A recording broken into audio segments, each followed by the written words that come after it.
tell us your name? Juanice Glaze. Okay, and so you're just saying that you're a pharmacist Mm-hmm. and your husband's a doctor Correct. and you have 3 children. Yes. How old are your children? My daughter is 21, and then I have twin boys that are 19.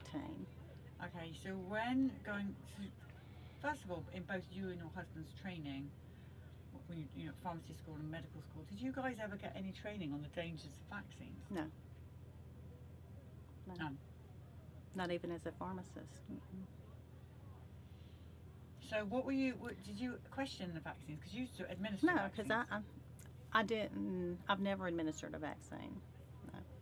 No, I never questioned it because we were in the medical field, and we wanted to be right on schedule. We tried to do everything exactly right through the whole pregnancy, and then whenever they were born, going through the vaccine schedule. I mean, whenever it was time, I was at the doctor.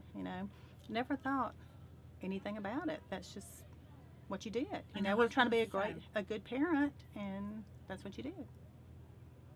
And your husband was the same? Yeah. We just thought we were doing the right thing. Alright, so when did you see the first injury? I noticed it whenever I was pregnant with the twins already. And so my daughter had already been vaccinated, and I'd taken her to the beach, and she was about 15 months old, I guess. And I noticed that she was covering up her ears, and her language, you could understand everything except maybe 1 or 2 words. And then it got to where it was the opposite. You could only understand 1 or 2 words. And we didn't know what was going on, so then we started speech therapy for her. Did that for a year. This whole time we had no clue it had any connection to the vaccine. So in the meantime, I have the twins, we're going along, still having her tested different places, trying to figure out what's going on.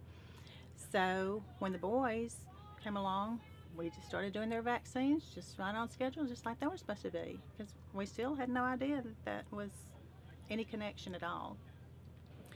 So when the boys had their MMR, they had an adverse reaction to it.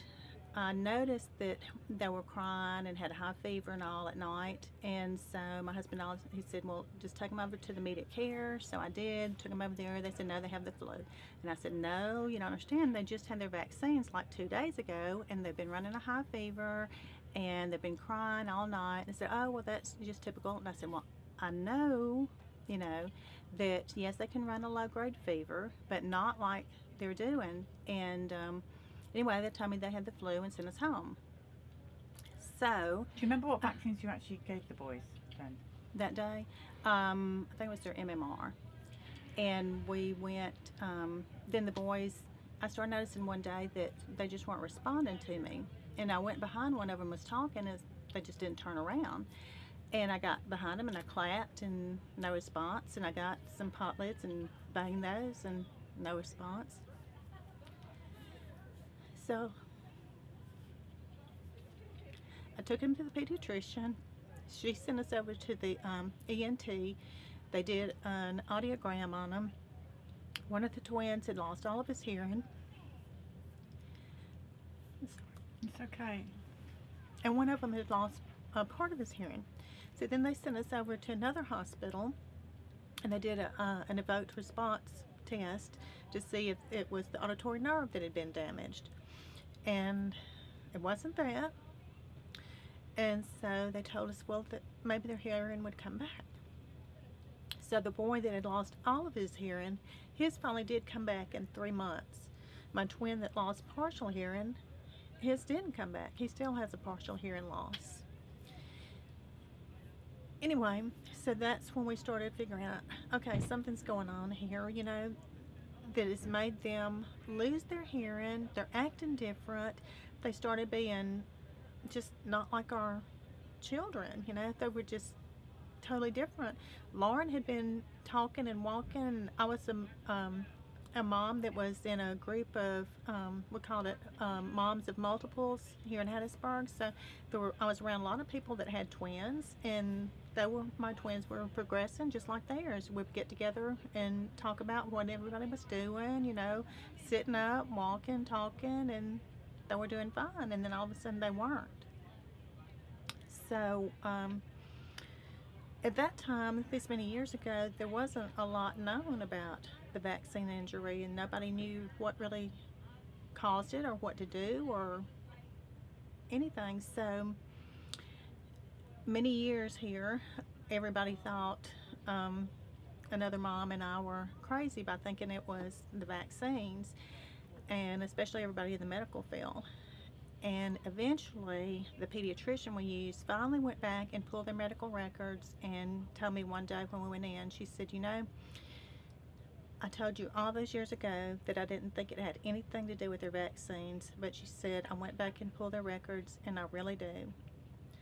And I said, she says, but I don't know what to do for you. I don't know where to tell you to go to get help, but she says, anything that I can, any tests you need run, any blood work you need drawn, I'll do any of that for you. She said, I just don't know where to send you or how you get help. This is the pediatrician that gave them the vaccines. Wow. Yeah. So that started our journey about, you know, all the different treatments we tried with them, and some made them somewhat better, not like a lot of people that had a recovery story. We still don't.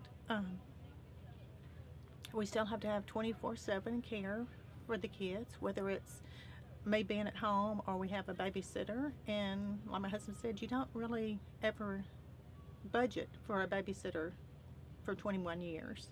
You know, you think you'll have them for a few years, and then, you know, everybody's up on their own and out of the house and everything, and we're older parents, and we will still be working and to try to take care of them as long as we possibly can.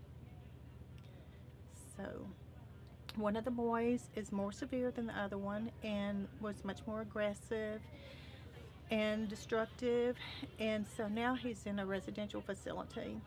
And he stays there up there during the week, and I pick him up on Fridays, and then I take him back on Sunday nights. So I actually had to take him back early tonight so I could come and do this. But he comes home every weekend, and then the other two are here and go to the public school here. Last year at the facility, they required him to have an MMR or a varicella to stay in school up there. So they sent the paperwork home, and my husband and I talked about it, and I said, I can't do that. And he said, well, we don't really have a choice. He said, we can't bring him home. We can't take care of him here at home. So the pediatrician called and asked him would they let her just do the titers, the MMR titers. And they said that they would let her do the titers on the MMR, but he had to have the varicella. And she's like, that makes no sense. If everybody else, you know, has it, it doesn't make any sense for him to have that. And it's chicken pox. A lot of us have lived through the chicken pox, and you know, you may have a scar or two, but you know, that's it. Anyway, his titers were still high.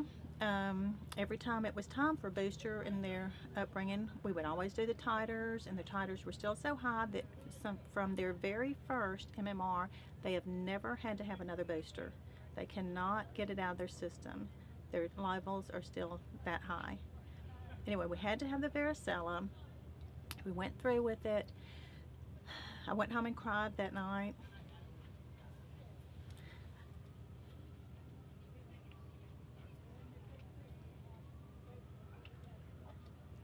Not knowing what I'd done to my child again.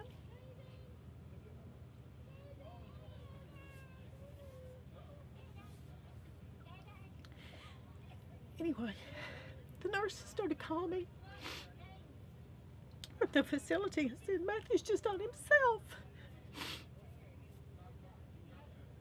Said that he's running up and down the hall screaming. We've never seen him like this.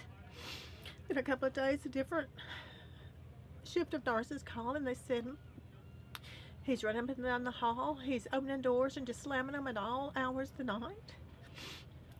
And a few days went by. Another set of nurses called and said he's down there banging his head against the wall.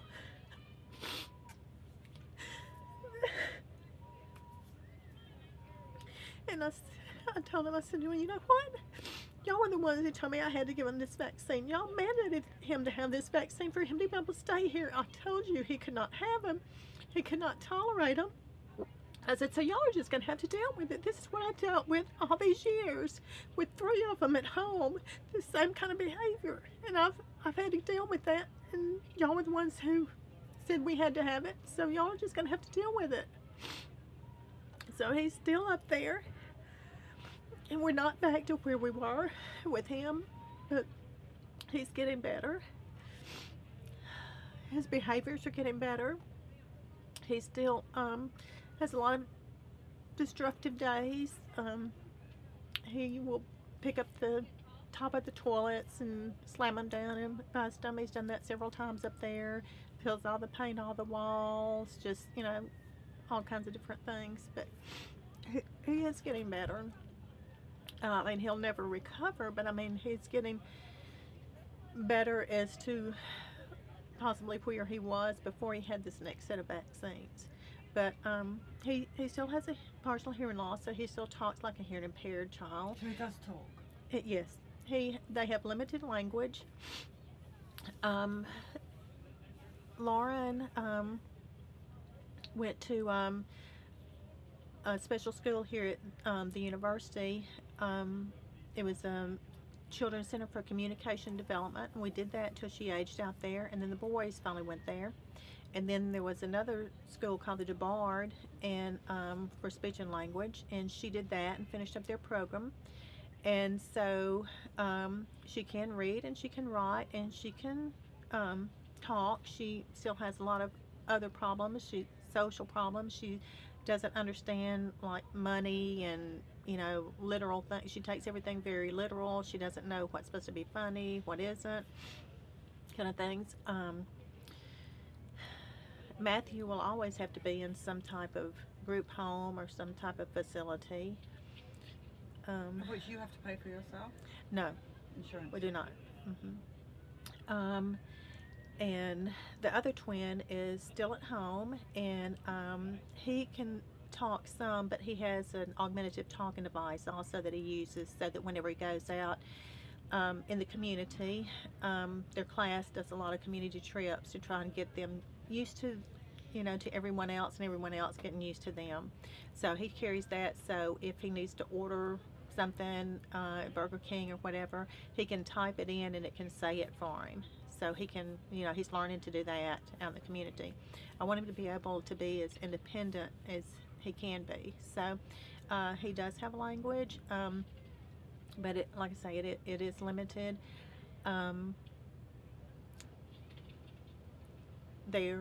To look at them, they're 3 beautiful kids that you'd never know there was anything in the world wrong with them. And that's a blessing, but it was also not a blessing when they were younger. And you would take them in a store and they would have a meltdown and people would look at you. They didn't know anything was wrong. They just thought that you were an awful parent, you know, and they'd say, well, you ought to just make your kid be quiet. We've even had the sheriff's department had a babysitter driving them around one Sunday, and I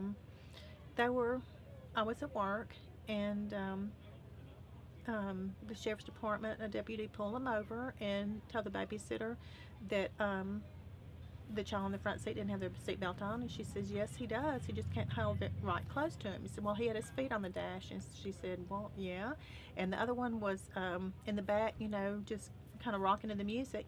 And she said, yeah, but, you know, they're fine. I wasn't speeding. I wasn't doing anything. I didn't run a red light, nothing. And he says, well, if you can't, she says, they're just autistic. And he said, well, if you can't control them any better than this, maybe y'all just need to stay at home. So, like I say, sometimes it's a blessing that they are normal, beautiful children. And then sometimes not so much because people don't understand. They don't understand, you're right.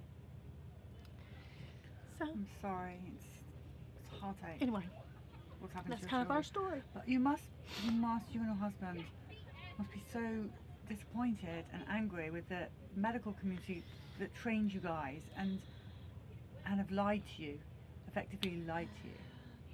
My husband has a much harder time with it than I do. it's hard for him to be at work and see everybody with these beautiful, healthy children, and us thinking we did everything possible, and then seeing other people come in with children that they didn't do prenatal care, they, didn't really take care of or whatever, and they're perfectly healthy. And, what did we do? We were thinking we were doing the right thing. So, yeah, a lot of people thought in the medical community around here, thought we were nuts, along with several other families here in town that were in the medical field, and they thought the same thing about them. But I say now that the pediatrician has actually come out and said that it was that reaction, and the documentation that came from the facility back to the pediatrician after Matthew had his had the varicella adverse reaction. They sent it back to her, and she sent it off, and now all three of them had a medical exemption that they don't have to have their vaccines, but it's a little too late. I mean, So he had to go through that again for the state to finally realize that, that they really couldn't, that there are some children that cannot, their bodies just cannot tolerate it. So for Matthew in the group home, he doesn't have to ever have another vaccine again? None of the three of them do now. Thank God. They have finally figured out that yes, there are some children that just, their bodies just can't handle it. Their MMR titers, they did them again, and they're still so high. They still never need another booster. Their pediatrician actually said that they should never have another booster. Do you know any families or any children or any people that are unvaccinated? Yes. And But they're not in a public school. No, but what do you think of it? What do you think of their health? Well, a lot of people that know our story will ask me, well, what do you think about vaccines as a pharmacist? Because that's something that a lot of pharmacies and a lot of big organizations are wanting pharmacists to do, is do the immunizations there in the stores. And they'll ask me what I think about it. And I said, it's not that I think that vaccines themselves are bad, it's just that you need to be well informed about every possibility that can go wrong. You need to be able to separate things out and not just overload their system all at once. It's not that I'm against vaccines. I think you should be able to space them out. I think you should do them one at a time. It should be your choice to get them done. And so I have never, even though a lot of the people I work with do the immunizations, I have not had to do that yet. And what about your husband? What does he think of the vaccine? Would he ever give any, or? He has to legally offer it to his patients, but they all know our story, and it's their decision whether to get it or not, but he legally has to offer it to him. And he tells them about, as doctors should do, about the side effects and the insert. Yes. I'm So sorry. some people do decide to go ahead and get it, especially the flu vaccine. Whenever you're expecting and stuff, they always want them to get their vaccine then. So they have to offer it, but some choose to get it and some choose not to. It should never happen. All of this is preventable. Thank you for telling your story. Sure. Have you? I just hope that it helps somebody else.